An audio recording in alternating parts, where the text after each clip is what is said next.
जय श्री राम।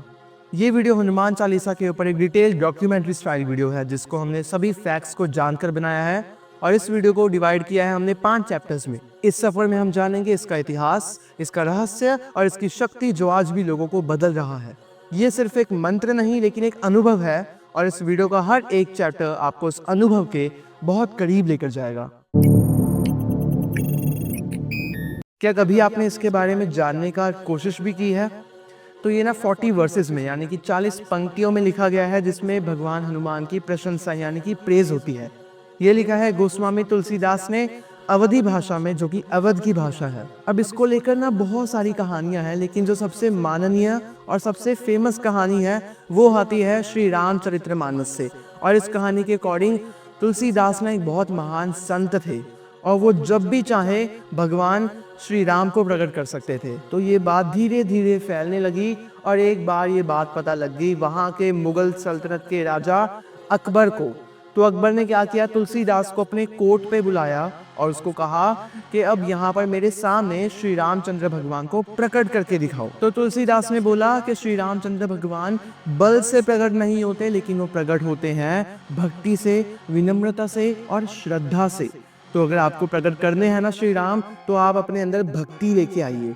तो इस बात से गुस्सा होकर अकबर ने तुलसीदास को जेल के अंदर डालने का ऑर्डर जारी किया। और जेल में रहना किसको ही अच्छा लगेगा, तो तुलसीदास ने क्या किया, वहां पर निर्माण करना शुरू कर दिया श्री हनुमान चालीसा का। अब कहा यह जाता है कि जब तुलसीदास निर्माण कर रहे थे श्री हनुमान चालीसा का तो उनके सामने ही श्री हनुमान जी आकर स्वयं बैठ गए थे।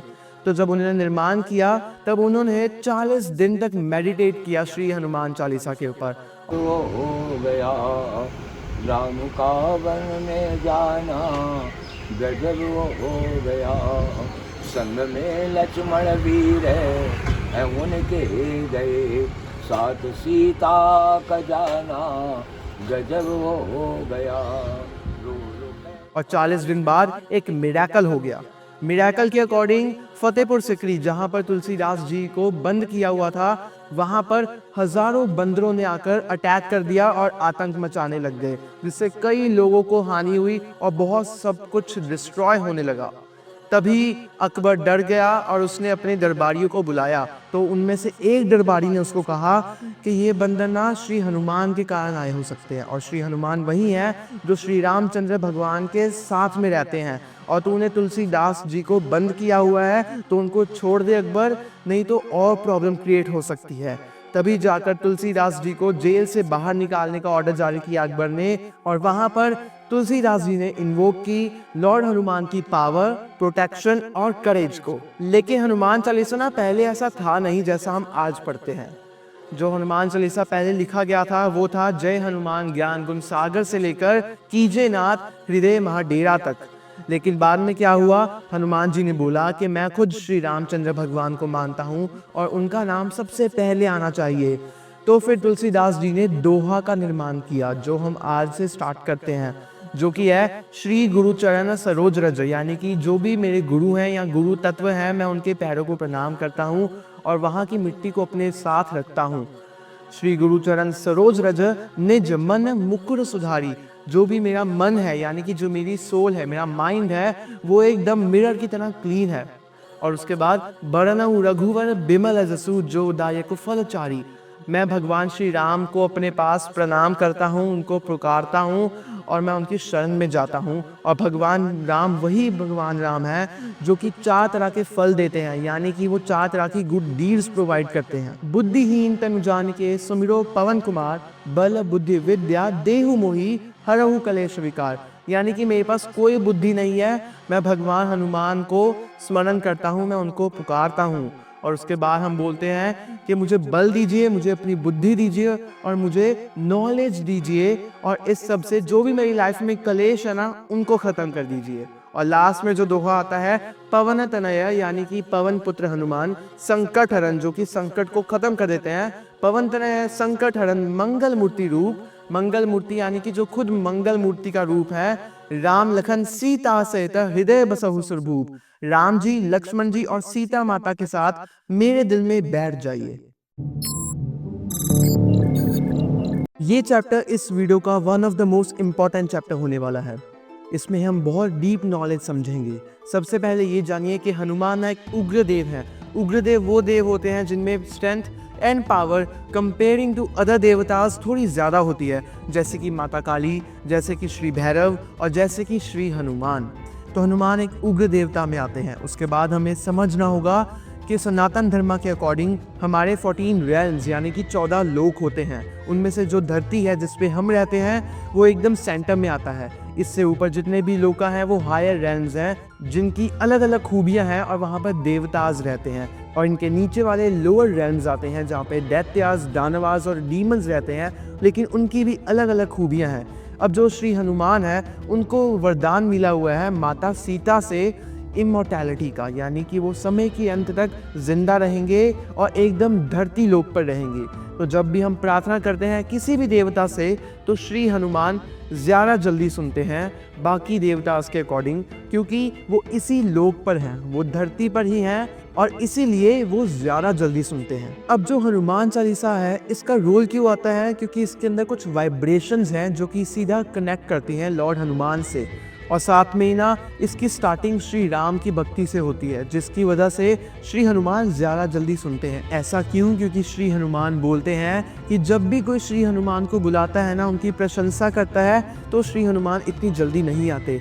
लेकिन कोई श्री रामचंद्र भगवान की प्रशंसा कर देता है ना, तो श्री हनुमान उसी वक्त आ जाते हैं। इसलिए हनुमान चालीसा ना एक सीधा वाइब्रेशनल कनेक्ट करता है श्री हनुमान के साथ।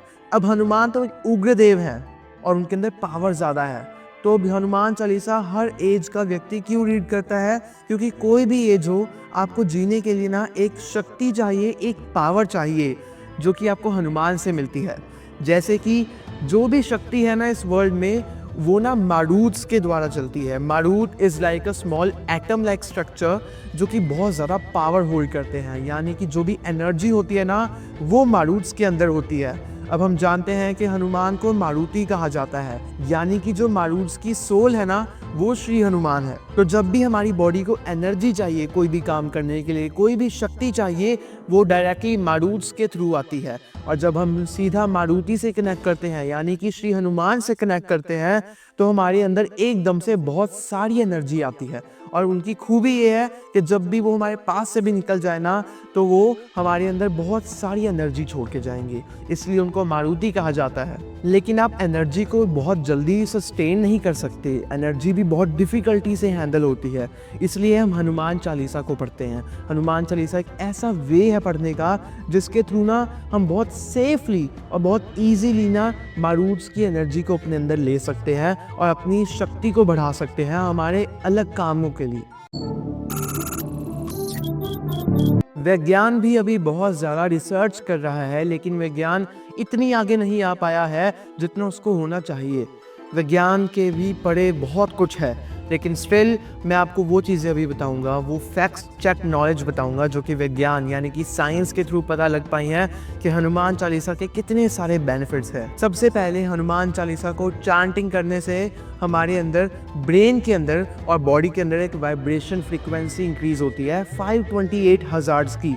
और नेचुरली इसको एक मिरेकल टोन भी बोला जाता है, क्योंकि जब भी 528 हर्ट्ज़ की फ्रीक्वेंसी और वाइब्रेशन हमारी बॉडी के अंदर आती है तो ये हमारे नर्वस सिस्टम को तो बिल्कुल काम करती है, लेकिन उसके साथ में ये एकदम डीएनए हीलिंग होती है, यानी कि जो हमारे अंदर का डीएनए होता है ये उसको बहुत जल्दी हील करती है। और साथ में जब हम हनुमान चालीसा को बहुत रिदमिक चांटिंग करने लग जाते हैं तो उसके डायरेक्टली इम्पैक्ट पड़ते हैं हमारे हार्ट रेट के ऊपर, यानी कि हमारे जो दिल की धड़कन होती है वो एकदम काम होती है, ब्लड प्रेशर बहुत हद तक मेंटेन रहने लग जाता है और साथ में ब्रीथिंग प्रॉब्लम्स बहुत दूर होती है। लेकिन असली बात तो अब आती है, जब हम हनुमान चालीसा को बहुत रेगुलरली चैंट करते हैं तब हमारे ब्रेन के अंदर गामा वेव्स एक्टिव होती हैं। गामा वेव्स वही वेव्स हैं कि जब भी वो एक्टिवेट होती हैं तब वो हमारे अंदर की क्लैरिटी को लेके आती हैं, हमारी मेमोरी स्ट्रॉन्ग करती हैं और हमारे माइंड को एकदम क्लियर करती है और जो ब्रेन फॉग होता है उसको दूर करती है।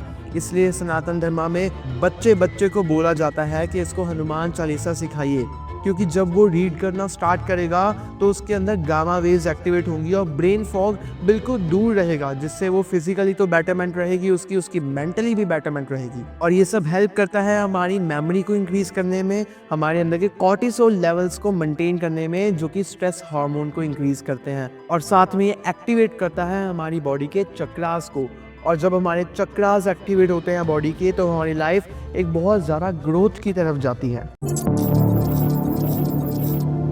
मैनिफेस्टेशन एक बहुत चर्चा का टॉपिक बन चुका है आजकल और बहुत ज़्यादा ट्रेंडिंग टॉपिक है, लेकिन कई लोगों को नहीं पता कि ये मैनिफेस्टेशन ना हनुमान चालीसा के टाइम से ही था। मैनिफेस्टेशन है क्या, हमें पहले ये समझना होगा।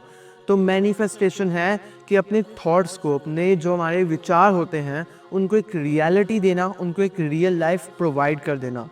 अब ये वर्क कैसे करता है? जब हमारे ब्रेन को एक same signal again and again मिलता रहता है तो हमारा ब्रेन उन सिग्नल्स को रियलिटी देने लग जाता है, यानी कि रियल लाइफ देने लग जाता है। और इसका एग्जाम्पल हमारे आसपास सभी चीज़ें हैं। जिस कैमरा से मैं ये वीडियो रिकॉर्ड कर रहा हूँ, एक दिन ये भी किसी की मैनिफेस्टेशन थी, और जब वो सोचता गया तो उसने ये कर्म किया और वो एक रियलिटी में आ गई। सेम चीज़ जिस मोबाइल से आप देख रहे हो ना ये वीडियो को, वो भी एक दिन किसी की मैनिफेस्टेशन थी और आज वो रियलिटी है। लेकिन ये चीज़ ना उसके ब्रेन के सिग्नल को मिलती गई और आज वो रियलिटी बन के आ गई है। अब हनुमान चालीसा का इससे कनेक्शन क्या है? इससे डायरेक्टली कनेक्शन है। हनुमान चालीसा का एक एक वर्स एक महामंत्र की तरह काम करता है कि आप उसको अलग अलग जपोगे तो आप मैनिफेस्टेशन करते रहोगे। जैसे कि बल बुद्धि विद्या देहु मोहि हरहु कलेश विकार, दैट आप मैनिफेस्टेशन कर रहे हो कि मुझे बल चाहिए, यानी कि मुझे पावर चाहिए, बुद्धि चाहिए और मुझे नॉलेज चाहिए, और साथ में ही कि जितने भी आपकी लाइफ में कलेश है, यानी कि प्रॉब्लम्स हैं, वो खत्म हो जाए। इसका एक और एग्जाम्पल है, नासे रोग हरे सब पीड़ा जपत निरंतर हनुमत बीरा, यानी कि आपके जितने भी रोग हैं, पीड़ाएं हैं, यानी कि आपकी प्रॉब्लम्स हैं, आपके डिजीजेज हैं आपकी लाइफ में, वो सब खत्म हो जाते हैं जब आप हनुमान चालीसा पढ़ते हो। एक एक लाइन एक एक मैनिफेस्टेशन है जो कि आपकी लाइफ को एक बहुत अपग्रेडेशन देती है। अब जब आपको इसके बहुत अच्छे रिजल्ट्स चाहिए ना हनुमान चालीसा को रीड करने के लिए, तो ये चैप्टर आपके लिए बेस्ट है। सबसे पहले आपको इसका मीनिंग समझना होगा। जैसे कि ये अवधी भाषा में लिखा है, तो आपको इसको हिंदी में या इंग्लिश में ट्रांसलेट करके इसका पहले मीनिंग क्लियर करना होगा, क्योंकि अगर आप मीनिंग क्लियर नहीं करोगे तो इसका कोई रिजल्ट आने नहीं वाला। और मीनिंग क्लियर करने के लिए आपको गूगल पे, यूट्यूब पर बहुत जगह आपको ईजिली मीनिंग अवेलेबल मिल जाएंगी। उसके बाद ना आपको ये ध्यान रखना है कि that if you are a beginner, आप इसको नॉर्मली चांट करो हर रोज़ फॉर 1 टाइम एटलीस्ट। उससे ज़्यादा भी कर सकते हो, वो मैं आपको आगे क्लियर करूँगा, लेकिन आप इसकी साधना मत कीजिए इतनी जल्दी। अगर आपको इसकी साधना करनी हो तो आप कोई गुरु के साथ कीजिए, क्योंकि ना जब साधना करते हो तो आप साधना क्यों करते हो? आप नॉर्मली नहीं करते, लेकिन आप कोई देवी देवता से कोई अपनी विश के लिए करते हो। और जब आप उससे विश के लिए कोई साधना करते हो तब आप उसको भी एक प्रॉमिस देते हो कि हाँ मैं पर्टिकुलरली इतने टाइम तक ये काम करूँगा आपके लिए। यानी कि जब आप हनुमान जी की साधना करते हो हनुमान चालीसा के थ्रू, तब आप उनसे विश मांगते हो, आप उनको एक प्रॉमिस देते हो, पर्टिकुलरली हनुमान चालीसा इतने दिन तक करूँगा और कोई भी प्रॉब्लम, कोई भी रूल ब्रेक नहीं करूँगा। और फिर इसमें रूल्स की गेम आने लग जाती है, जो कि आजकल के टाइम के लिए कई लोगों के लिए बहुत डिफ़िकल्ट है। इसके रूल्स मैं आपको काफ़ी हद तक क्लियर भी कर देता हूँ। जब आप साधना करते हो ना, then you have to maintain celibacy, and उसके साथ में आपको नॉनवेज बिल्कुल भी नहीं खाना होता और आपको बिल्कुल सात्विक खाना खाना होता है। उसके बाद आप मिस भी नहीं कर सकते एक बार भी हनुमान चालीसा को। आपको ये सब रूल से क्लियर होना होगा और फिर आप साधना कर सकते हो। So the better thing is, अगर आपसे साधना नहीं हुई ना, तो उसके बहुत गलत और वर्स्ट बैक ऑफ भी आ जाते हैं। तो उसके लिए आपको नॉर्मली इसको रीड करना है दिन में।